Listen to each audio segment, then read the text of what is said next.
पूज्य बाबूजी महाराज के 125वें जन्मोत्सव समारोह पर दाजी द्वारा दिया गया संदेश 30 अप्रैल 2024।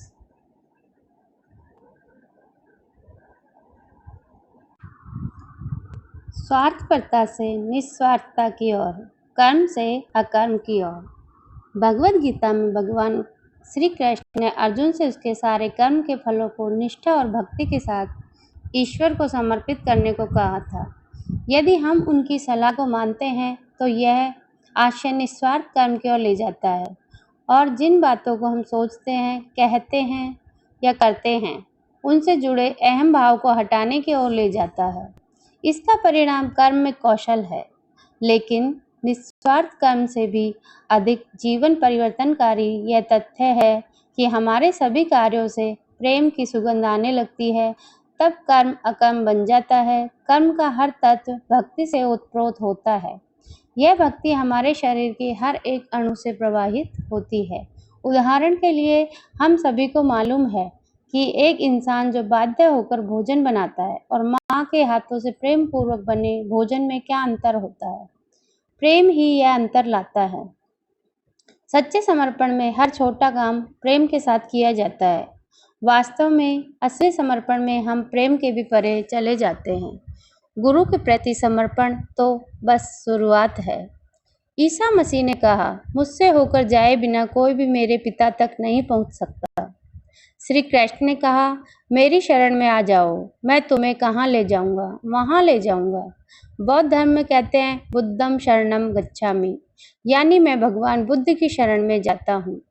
जब हम ऐसे कथन सुनते हैं तब ये सतही तौर पर काफी अभिमान भरे कथन लग सकते हैं, लेकिन एक पिता और पुत्र के बीच के संबंध के दृष्टिकोण से सोचें, जहाँ पिता प्यार से कहते हैं, कृपया वही करो जो मैं कहता हूँ।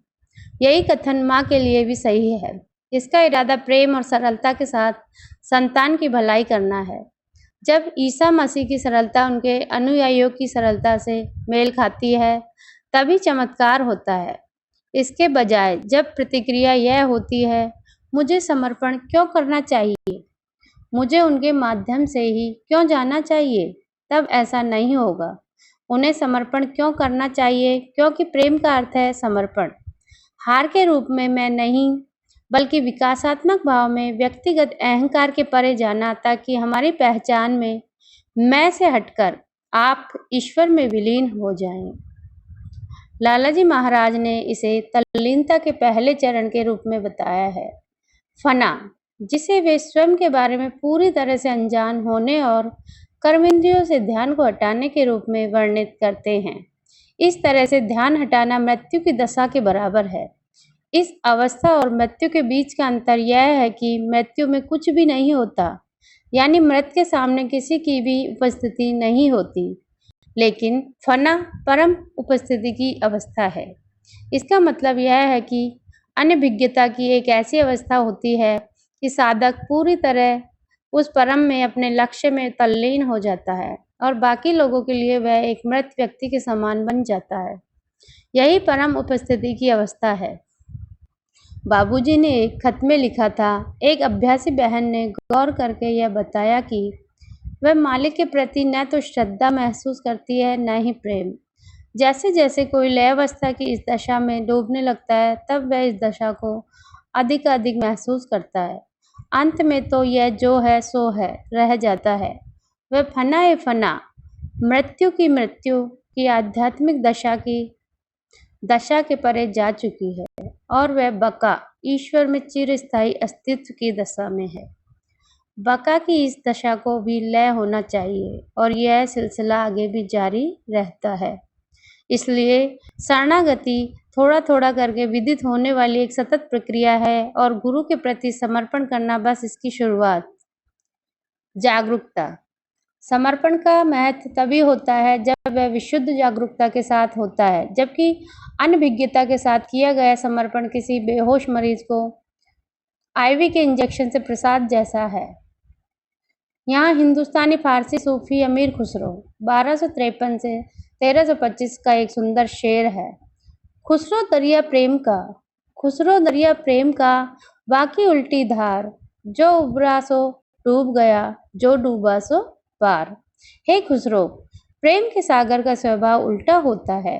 वह इंसान जो इसमें तैरता है वह डूब जाता है, और वह जो डूब जाता है वही वास्तव में किनारे पर पहुंचता है।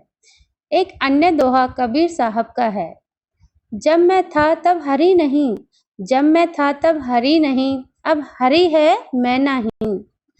प्रेम गली अति सांकरी, प्रेम गली अति सांकरी, जामे दो न समाही।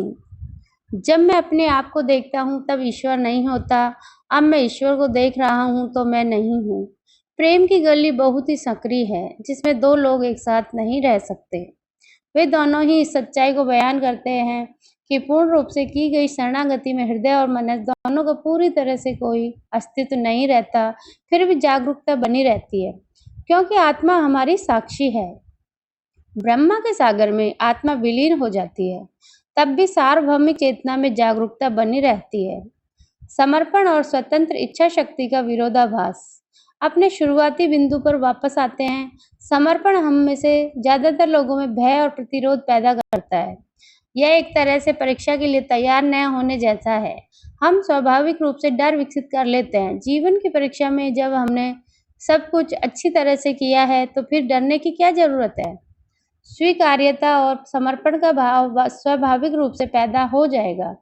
फिर भी जब हम तैयार होते हैं, यदि हम में शरणागति की अवस्था के लिए कोई तड़प नहीं होती तो ऐसा नहीं होगा। समर्पण भी सिर्फ तभी संभव है जब हम खुद को ईश्वर का मामूली सेवक समझें। सर्वोच्च को हासिल करने की हमारी यात्रा में हमें इच्छा शक्ति और समर्पण दोनों की जरूरत होती है। यह बात भ्रामक और विरोधाभासी प्रतीत हो सकती है। बाबूजी हमें दिव्य लोक से संदेश में याद दिलाते हैं कि समर्पण और इच्छा शक्ति एक दूसरे के पूरक हैं, न कि विरोधाभासी। इन दोनों अवस्थाओं तक कैसे पहुंचा जाए? बाबूजी सत्य का उदय में हमें बताते हैं कि आत्मसमर्पण और कुछ नहीं, स्वयं की पूर्ण अवज्ञा करके खुद को पूरी तरह से मालिक की इच्छा पर छोड़ देना है। इस दशा में स्थायी प्रकार से निवास करने पर अभ्यासी में आत्मनिषेध का आरंभ होता है। जब हम खुद को मालिक के प्रति समर्पित करते हैं, तब उनसे एक उच्चतम दैवी शक्ति की धारा खींचना प्रारंभ कर देते हैं। इस अवस्था में पहुंचा हुआ मनुष्य वही सोचता है अथवा करता है जो उसके मालिक की इच्छा होती है। वह संसार की किसी वस्तु को अपनी नहीं समझता, अपितु सब कुछ मालिक की पवित्र धरोहर मानता है और सब काम मालिक की आज्ञा समझकर करता रहता है। उसकी इच्छा पूर्णतः मालिक की इच्छा के अधीन हो जाती है। जो बदलाव होता है वह हमारी पहचान हमारे अहंकार में होता है। जब अहंकार ईश्वर और गुरु के साथ पहचान बनाता है, तब हमारी इच्छा उनकी इच्छा के अनुरूप ढलने लगती है। सबसे पहले यह मालिक की इच्छा के अनुरूप हो जाती है और फिर यह मालिक की इच्छा में सम्मिलित हो जाती है। यह तभी मुमकिन है जब हमें पूर्ण विश्वास होता है कि ईश्वर हम हर समय हमारी रक्षा कर रहे हैं। इसलिए खुद पर गौर करें, अपने विचारों, कार्यों और प्रतिक्रियाओं पर गौर करें। यदि आपको कुछ चाहिए और आपके मालिक कुछ और चाहते हैं, तो यह एक स्पष्ट लक्षण है कि आपने अभी तक समर्पण नहीं किया है। यदि आप दूसरे इंसान के विचारों या बर्ताव को लेकर प्रतिक्रियात्मक होते हैं, तो यह भी एक लक्षण है कि आपने अब तक समर्पण नहीं किया है। मैं यह नहीं कह रहा हूं कि आपको उनसे सहमत होना चाहिए, लेकिन क्या आप समर्पित होकर निष्पक्ष स्थिति में बिना राय कायम किए खुले मन से उनकी बातें सुनते और स्वीकार करते हैं, या हमेशा ही आपत्ति करने को तैयार होते हैं? वे 4 सह। इन 4 सह का पालन करके हम श्रद्धा, विनम्रता और संतोष विकसित कर सकते हैं और कृपा को आकर्षित कर सकते हैं। साधना, आध्यात्मिक अभ्यास, सतत स्मरण, सत्संग, आध्यात्मिक सभा, सत्य के साथ होना, साहित्य, पवित्र शास्त्र को पढ़ना। बुधवार 19 फरवरी 2014 प्रातः 10 बजे प्राप्त दिव्य लोक से संदेश में बाबूजी कहते हैं, हर एक को उनकी पुकार और जिस हद तक उन्होंने उच्चतर शक्तियों के प्रति और उस गुरु के प्रति जिसे उन्होंने अपनी प्रगति में मदद के लिए चुना है, समर्पण किया है, उसी के अनुरूप सहायता प्रदान की जाती है। इसे हम गणित की दृष्टि से इस प्रकार व्यक्त कर सकते हैं, उपलब्ध सहायता समर्पण का स्तर। इस समीकरण में एक संकेत है कि समर्पण हमारा कीमती समय बचाता है। हम जिस हद तक समर्पण करते हैं उसके अनुरूप हमारी मदद की जाती है। हमारा मार्ग समर्पण की सलाह देता है। प्राणाहुति और हार्टफुलनेस के सभी अभ्यास इसमें सहायता प्रदान करते हैं। हम उच्चतम के साथ खुद को संबंध करने लगते हैं, जो हमें जीवन के प्रति विभिन्न दृष्टिकोण प्रदान करता है। इसके परिणाम स्वरूप हम इस संसार से जुड़ी अपनी मजबूत आसक्तियों को छोड़ने के इच्छुक होते हैं, जिनमें से सबसे ज्यादा हमारी अपनी बनाई हुई जटिलताएं होती है। परिपूर्ण निषेध। बाबूजी कहते हैं कि हमारे जीवन का उद्देश्य परिपूर्ण निषेध है, जो तब शुरू होता है जब शरणागति अपनी चरम सीमा पर होती है। जैसा कि वे सुझाव देते हैं, अपनी बनाई हुई सृष्टि को मिटा दें और तब उनकी सृष्टि प्रकट होने लगती है। खुद से पूछें, क्या निषेध के बिना ईश्वर साक्षात्कार मुमकिन है? क्या समर्पण के बिना निषेध की शुरुआत मुमकिन है?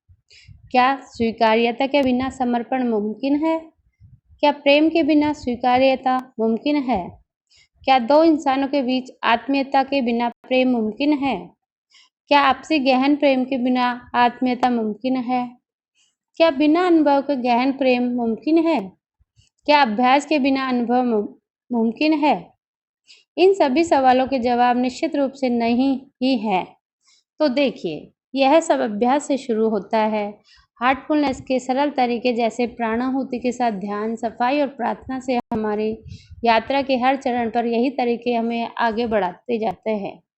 ठीक उसी तरह जैसे एक बीज से पौधे और उससे आगे परिपक्व पेड़ बनने की प्रक्रिया में पेड़ के विकास के हर चरण में उसे पानी, धूप और खाद की जरूरत पड़ती है।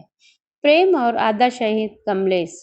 पूज्य बाबूजी महाराज के 125वें जन्मोत्सव के समारोह पर 30 अप्रैल 2024 कान्हा शांतिवनम में दादी द्वारा दिया गया संदेश। धन्यवाद बाबूजी।